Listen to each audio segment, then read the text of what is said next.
Ya pemirsa, Anda kembali di Breaking News TV One di mana ratusan rumah pemirsa rusak berat di Kampung Cibeleng Ilir, Desa Cikancana, Kecamatan Warung Kondang akibat gempa yang sebelumnya mengguncang Cianjur. Di layar kaca Anda pemirsa, Anda dapat melihat sebelah kiri Anda adalah Desa Cikancana di Cianjur, Jawa Barat, di mana ada 150 bangunan terdampak, terlihat rusak begitu ya hingga roboh. Dan di sebelah kanan Anda adalah Desa Mekarwangi, di mana ini juga termasuk salah satu desa terdampak akibat guncangan gempa bumi tektonik berkekuatan magnitudo 5,6 yang kemarin siang ini mengguncang wilayah perbatasan Sukabumi Cianjur, dan guncangannya memang terasa hingga ke wilayah Jabodetabek. Ini pemirsa, kita sama-sama saksikan di layar kaca Anda Desa Cikancana dan juga Desa Mekarwangi. Ini merupakan dua desa dari sekian banyak desa yang terdampak.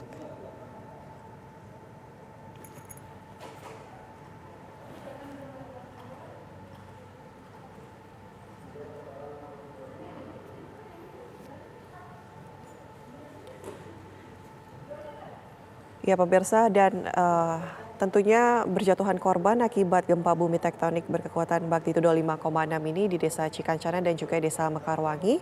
Juga ada masyarakat yang dirujuk ke beberapa lokasi rumah sakit, salah satunya adalah di RSUD Cimacan dan juga di Rumah Sakit Sayang. Dan kita akan langsung bergabung dengan rekan kami, sudah ada Rizky Gustana di Rumah Sakit Sayang yang akan memberikan informasi terkini untuk Anda.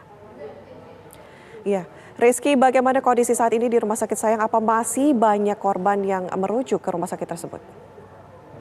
Ya, Ana, dapat kami laporkan hingga saat ini mobil ambulan terus berdatangan membawa korban terdampak gempa Cianjur, dan memang pasien ini langsung dirawat di RSUD Sayang Cianjur. Namun hingga saat ini tadi saya mendapatkan data bahwa sebanyak 162 orang pasien terpaksa dirujuk di RSUD penyangga seperti RSUD Samsudin SH Kota Sukabumi dan Rumah Sakit Hasan Sadikin Bandung, begitu Ana. Pasien yang mendapat perawatan medis khususnya di Rumah Sakit Sayang ini? Ya, memang pasien hingga saat ini berdatangan dengan luka akibat tertimpa bangunan yang di lokasi gempa. Mereka dengan pasien menderita luka-luka di bagian kaki, kepala hingga tangan. Namun hingga saat ini pihak rumah sakit telah menambah 2 bangunan atau 2 tenda darurat untuk menampung pasien yang hingga saat ini terus berdatangan. Ya, untuk jumlahnya apa sudah mendapatkan informasi? Ya, hingga saat ini memang pihak rumah sakit masih belum memberikan data terperinci terkait jumlah korban, karena korban berdatangan namun dengan melihat kondisi kesehatan hingga akhirnya mereka harus dirujuk ke rumah sakit penyangga tersebut. Untuk korban meninggal dunia, apakah ada yang dirujuk di sana?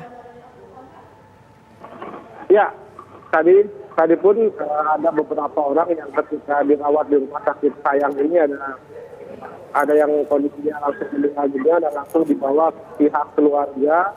Namun pihak pemerintah Cianjur rencananya akan menyatukan korban yang meninggal dunia di TPU Sinar Gali yang berada di Kota Cianjur.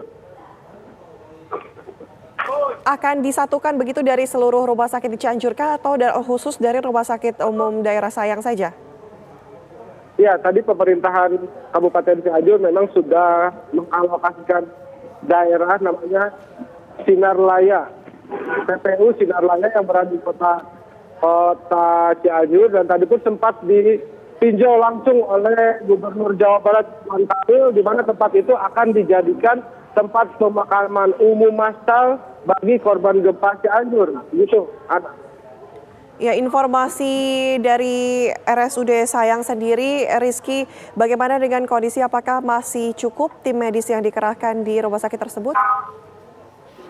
Ya, tadi juga kami dapat informasi bahwa ada beberapa bantuan tim medis tenaga kesehatan dan rumah sakit penyangga seperti Rumah Sakit Kota Sukabumi, Rumah Sakit Bandung, dan bahkan ada dari Rumah Sakit Tangerang saya pantau. Begitu, Mas.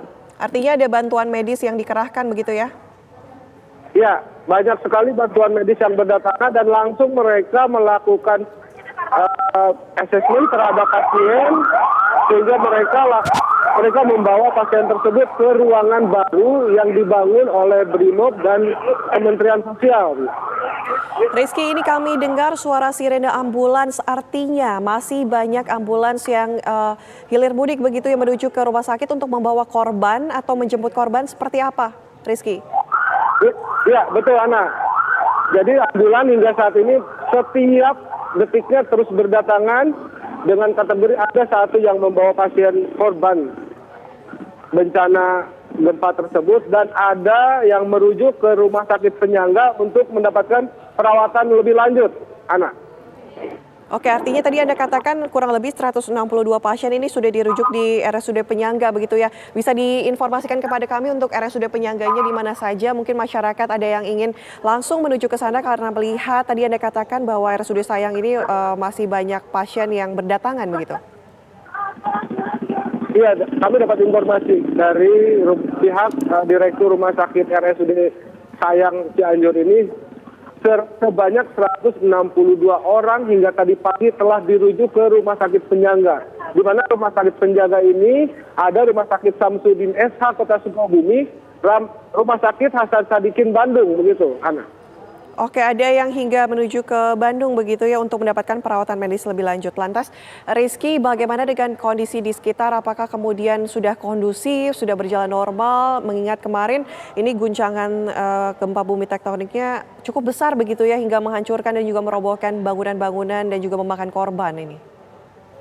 Ya, memang kemarin setelah gempa terjadi ada beberapa gempa susulan hingga 18 kali. Namun hingga saat ini gempa itu memang sudah tidak ada. Namun masyarakat di wilayah terdampak seperti di Warung Kondang, Gesbrong, dan Sugenang itu masih enggan untuk berdiam diri di dalam rumah karena takut dan kondisi rumah yang memang sudah hancur.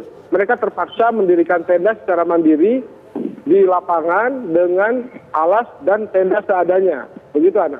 Adakah tempat pengungsian warga sekitar khususnya di dekat Rumah Sakit Umum Daerah Sayang ini? Untuk di daerah Sayang ini sih memang tidak ada karena memang Sayang ini di mana disentralisasi untuk pasien yang memang mendapatkan medis. Sementara korban yang paling terdampak paling parah adalah di Kecamatan Sugenang, di mana di sana sudah mendirikan posko-posko dan tenda-tenda darurat. Bahkan alat berat pun sudah meluncur ke sana. Tadi saya pantau di Pendopo Cianjur.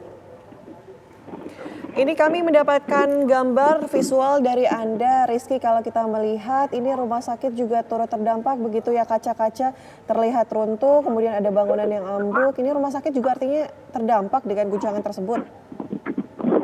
Iya, memang kenapa memang pasien semua disentralkan, dipusatkan di halaman parkir RSUD Sayang ini karena ada beberapa bagian rumah sakit yang mengalami kerusakan akibat gempa tersebut seperti di ruang diagnostik, ruang rawat inap seperti di belakang saya dan ruang rawat jalan sehingga ruangan itu tidak bisa digunakan sama sekali.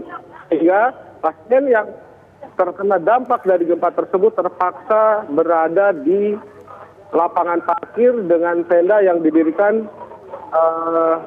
dengan alas oleh PLB TNI begitu. Untuk korban ini kami lihat di visual yang Anda kirimkan begitu, kami ingin konfirmasi apakah kemudian banyak lansia dan juga anak-anak? Ya, tadi pun pihak rumah sakit melalui wakil direktur rumah sakit mengatakan bahwa hampir 60% korban dari gempa tersebut adalah anak-anak. Hingga saat ini memang di rumah sakit Sayang ini, terutama di bagian perawatan itu banyak sekali anak-anak yang mengalami luka-luka di bagian tangan, kaki, badan, dan kepala. Namun dapat kami informasikan bahwa korban yang mengalami perawatan lebih lanjut seperti pecah kepala ataupun terbentur dengan di bagian kepala atau tulang patah, itu langsung dirawat ke rumah sakit penyangga seperti di RS Bandung dan Rumah Sakit Samsudin Kota Sukabumi begitu. Eko, mengingat banyaknya masyarakat yang mendapatkan perawatan medis begitu di Rumah Sakit Sayang ini, kemudian hingga dibangun tenda darurat dan juga ada bantuan medis yang datang. Bagaimana dengan kondisi ataupun stok obat begitu yang tersedia di sana? Apakah mencukupi? Ya, tadi saya lihat bahwa ada 3 posko yang didirikan, tenda kecil di mana di situ berada obat-obatan yang saya lihat cukup banyak sekali sehingga bisa memenuhi kebutuhan pasien ketika mendapatkan perawatan. Baik Eko, terakhir mungkin bagaimana dengan situasi ataupun kelistrikan di sana, mengingat kemarin itu sempat dimatikan listrik di wilayah Sukabumi. Ya, sebagian terdampak seperti di Kecamatan Warung Kondang, Kecamatan Jekbrong, dan Kecamatan Sumedang hingga saat ini memang tidak ada aliran listrik yang mengaliri mereka. Bahkan untuk jaringan seluler pun putus. Tapi sementara untuk di kota Sukabumi, dan sejak tadi pagi sudah menyala dan bisa digunakan oleh warga. Bahkan rumah sakit pun mendapatkan bantuan listrik untuk memenuhi kebutuhannya. Begitu.